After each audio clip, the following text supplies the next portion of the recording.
Welcome back to the Dan Yankee Blacksmith. If you watched the last video, you saw where I made a mistake.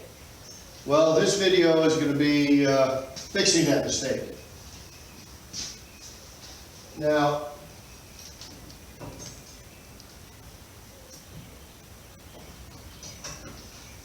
the mistake was I grabbed steel from a pile that I thought was 1/4 inch by 8, and I just ran with it instead of double checking. Always double check your measurements. These are 6 inches, they're not 8 inches. I made everything else for 8 inches. It isn't a huge mistake. It means I've wasted this steel, or I'll have to reuse it for something else. But instead of having a pre-made 8-inch gap here, what I'm going to have to do is adjust 2 more pieces. I'll cut those and put them into place, and I'll tack weld the whole thing together after I square it. And then I'll plasma cut my hole. Instead of just leaving a gap out of one 8-inch piece, I'll take that slice out of the center of 2 pieces. You'll see what I'm talking about in just a minute when I come back, and we'll talk to you later.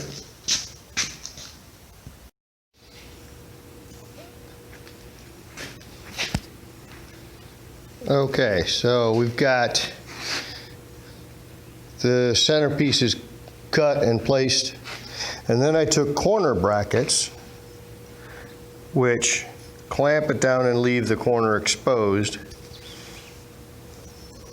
and I went around to each corner tapping it closed, making sure it was nice and sturdy.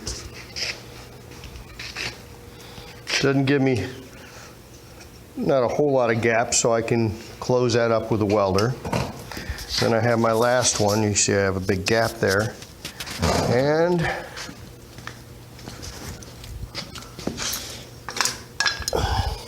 I grab my last clamp. I put it in place. Now I'm going to take my hammer,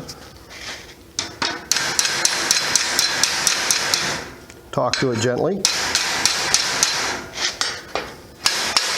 and find out how much of a gap I've got, because I was not using a micrometer when I cut these, so there's always going to be a little bit of a gap. Can I fill this in with a weld? Yes, I can weld that much. Am I going to need to? No. What I'm going to do is adjust. I know if I look right here, I can see there's a bit of a gap right here and it closes up. So I need to come down and eliminate about that much on these 2 pieces. So after I get done with that, we'll snap this together again and we'll see if we can do that. It's a lot easier than trying to build up a weld here, which is way too much of a gap, unless I use a filler, and it's just not worth it. Plus I want to make sure my angles are right on here. So see you in a minute. Well, here we are. I got it down to that far apart. I should be able to fill that in relatively well. I'm going to tack weld these edges together, and then I will tack weld the plates together so they don't shift. Then I'm going to draw my fire pot and blast it with the plasma cutter, and then we will have the tabletop finished and we can start working on putting the legs together. There we go. I'll give you another look right after I've done tack welding them together. Now, tack welding is an idea. You don't want to completely weld everything together until you've got everything set. Everything is together and looks great. Otherwise, you have to rip it apart if you made a mistake. And mistakes happen. That is the point of me showing you what I did so far this morning. Not everybody can get everything right on the first try. In fact, I make mistakes on a regular basis. Fixing your mistakes is a talent. Being able to do it quick means you can think on your feet, and it's a plus in life. See, I do philosophy on top of blacksmithing. It's not illegal to make mistakes. In some cases, it's very illegal to cover them up. Talk to you later. Be right back with the tack welds. All right, we have tack welds on the inside, holding the 6-inch plates together. We got tack welds on the outside holding the angle iron together. That should be enough to hold it together. I've already marked a 6x8 area that I want to cut for the fire pot. Should be adequate. It's a little bit off center because I want, like I said, I want a work area out here, and I want just an area for stability over here. So a little bit, there's a little bit off center, and we are going to plasma cut that now. And then we are back. The cut has been made with the plasma cutter.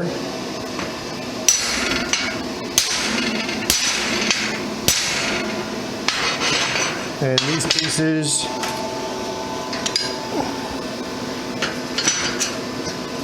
are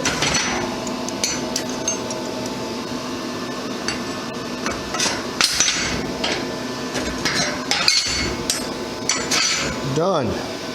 Now, I'm going to tack weld it here and here just for support, because that's going to be a little bit weaker than the rest of it. I'm going to flip this over, and I'm going to take the base out. It'll be welded on the bottom so that when I'm working on it, I don't run into edges too heavy. If I put a weld there, I'm going to run into things constantly whenever I try and run over them. Here it's relatively smooth. But if I put a weld all the way down on either of these, it's going to be a pain in the butt later. So I weld them on the back side. The frame still has to be welded up on all corners, and then we'll go on to the next part. But I have to separate these two first. So see you in a second. Well, the frame is welded on all four corners, and underneath, if we look underneath, I don't know if you can see it too well, but it's welded. But when you put that much heat on one side of something, it warps it. So in order to get this welded to the edges, I'm using clamps, heavy-duty clamps. They're clamping down on this part. And when I get done welding, it's not going to be a solid weld. I'm only going to be doing 1 or 2 inch welds every 3 or 4 inches. And each panel that's welded together will also be welded to the frame. But all of that, I don't know if you can see it too well, but there's a warp right there where the bottom is coming up. I flattened that out on this side, and once this is welded, I'll go over there, flatten that down, and weld it into place again. And we should have a nice flat table. Well, here we go. Tabletop is welded into place, nice and flat.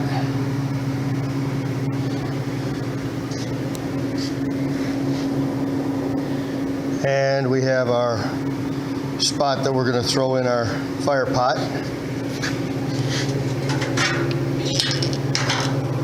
Now, this is extremely hot at the moment from all the welding, so we're going to give it a few minutes to cool off. Then we're going to flip it over and start on the legs.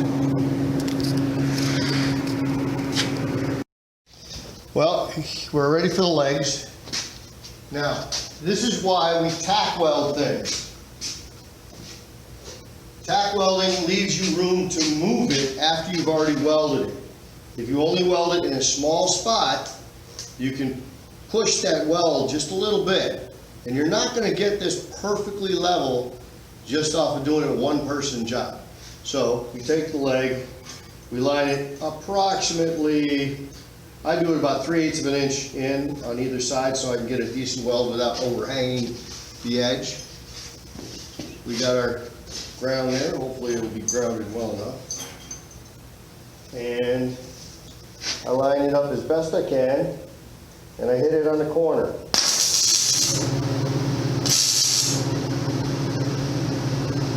Now, once I've got that tack welded, I get my bullet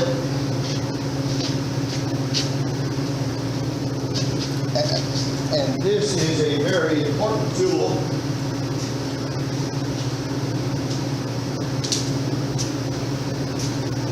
These are called bullet levels.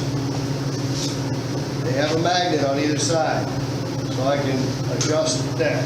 Now I know that's not level, but I can take it, and because I tack welded it, I can adjust it. And if I didn't tack weld it too much, I can get it pretty cut, quick and straight.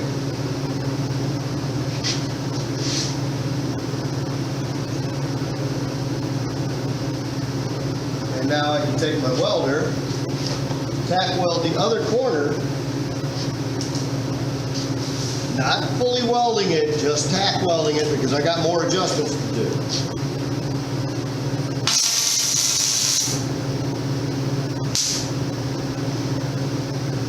And it is nice and solid in place for what I want to do. It's not completed. I got the welder up a little too high for welding that thin stuff. We're going to move that down to about 210. And we can do it to the next level. Line it up about 3/8 of an inch in on either side. Tack weld it.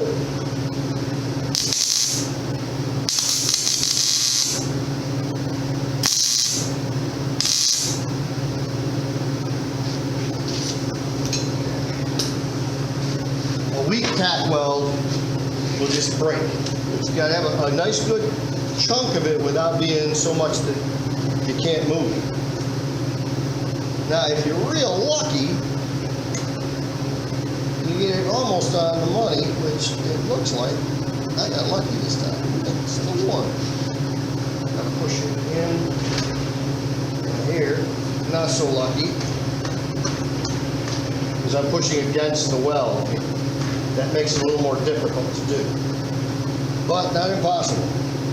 I got my left and right. I just got to get my front and back a little lined up. To do that, I'm going to put a little pressure on it when I weld it.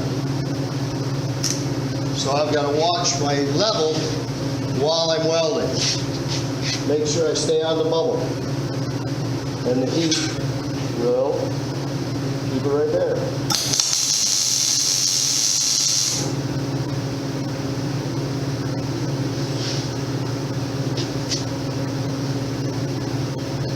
Would I trust my life to being perfectly angled? No, but it's a forge. It is not a nuclear weapon or a surgery table or something like that.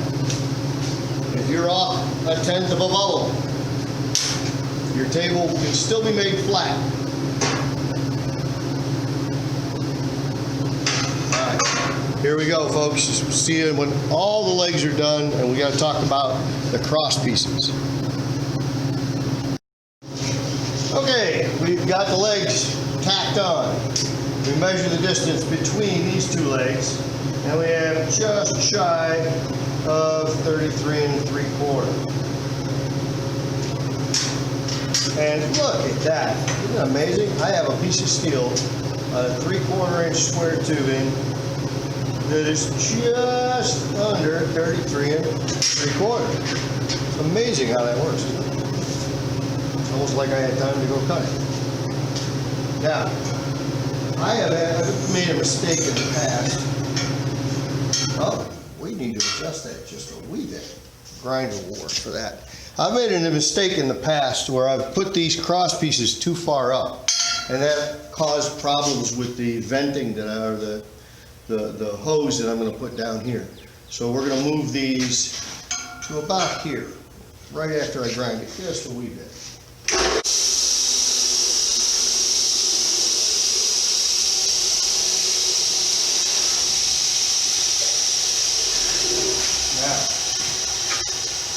Problem with doing this sometimes is you can break the tack weld while you're doing it.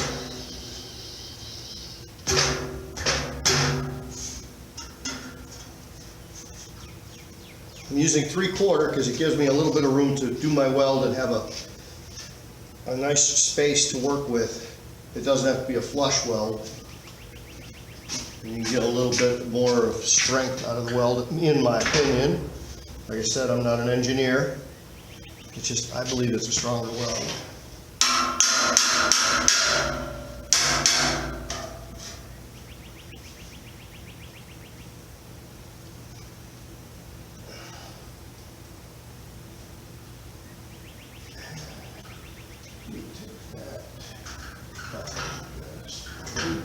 And we are flat bubble. And that should give us, we measure it from here, right at 14 1/4 on the top. And a little bit less than 14 1/2. But the bubble is flat, which means my table is also flat,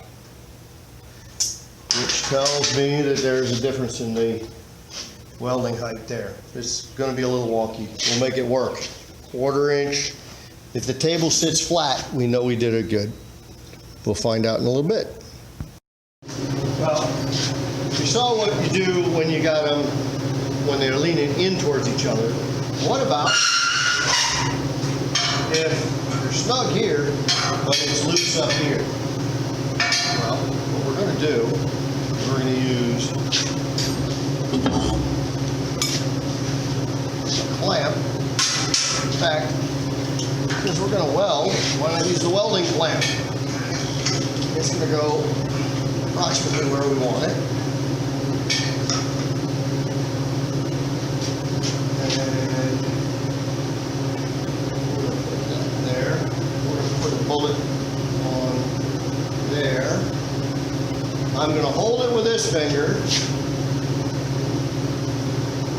and I'm going to tack weld it, check my bullet, push this in with my hands, because that side will be steady. I'll push it in, and I'll tack weld it again. Now, let's see if it works. Well, we're testing it. I would say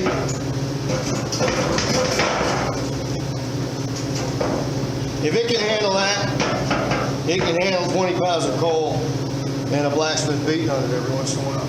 Oh, I don't kill myself getting that out of this thing. All right. Tomorrow, we talk about building the fire pot, putting it in, and welding on an air intake and a clinker trap. Talk to you later.